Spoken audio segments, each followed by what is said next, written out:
بسم اللہ الرحمن الرحیم. السلام علیکم ناظرین. اپنے سوشل میڈیا پلیٹ فارم سے میں ہوں علی رضا علمی.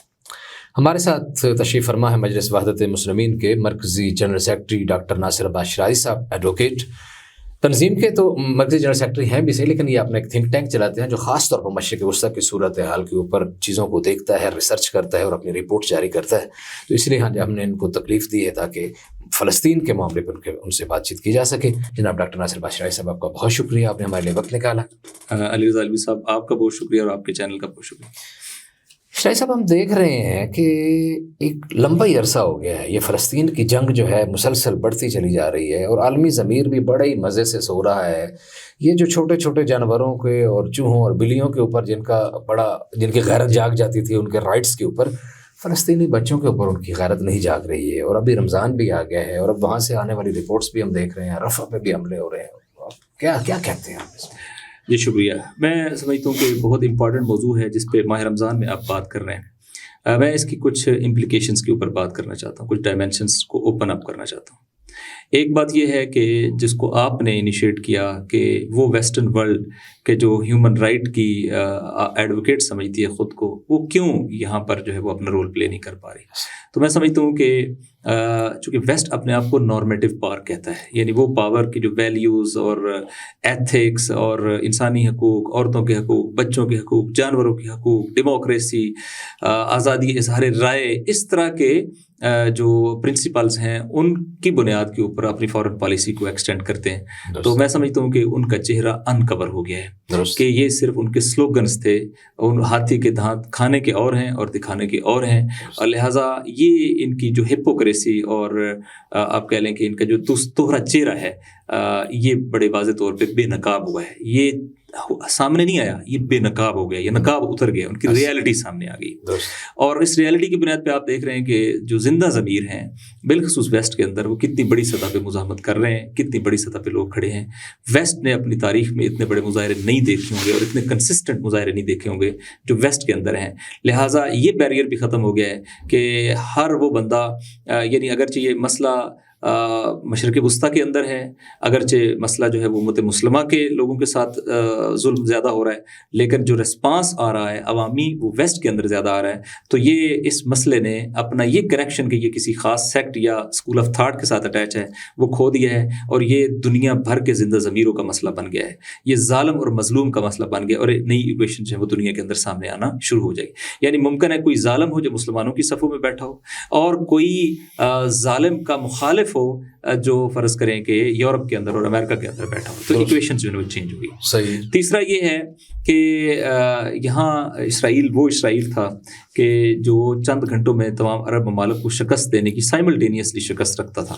وہ ایک وقت میں مصر سے صحرائے سینا لیتا ہے، دریا اردن سے مغربی کنارہ لیتا ہے، شام سے گولان ہائٹس لیتا ہے، اور جنوبی لبنان کو ٹیک اوور کرتا ہے، کئی ملکوں کو شکست دیتا ہے. اور اس کی جو میکسیمم جنگ ہے وہ 2-3 ہفتوں سے زیادہ نہیں ہے.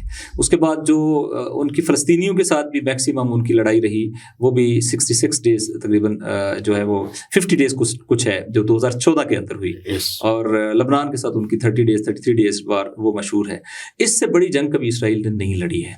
تو کیونکہ اسرائیل اس سے پہلے ہی اپنے نتائج حاصل کر لیتا ہے. اسرائیل نے 4 ڈکلیئرڈ اہداف 5 بیان کیے تھے. انہوں نے کہا تھا ہم حماس کو ختم کریں گے. پھر انہوں نے کہا ہم غزہ کو ٹیک اوور کریں گے. پھر انہوں نے کہا کہ ہم غزہ سے ریزسٹنس یعنی ویپنائزیشن ختم کریں گے، ریزسٹنس کو ختم کریں گے، فیوچر تھریٹ جو ہے اس کو ہم روکیں گے.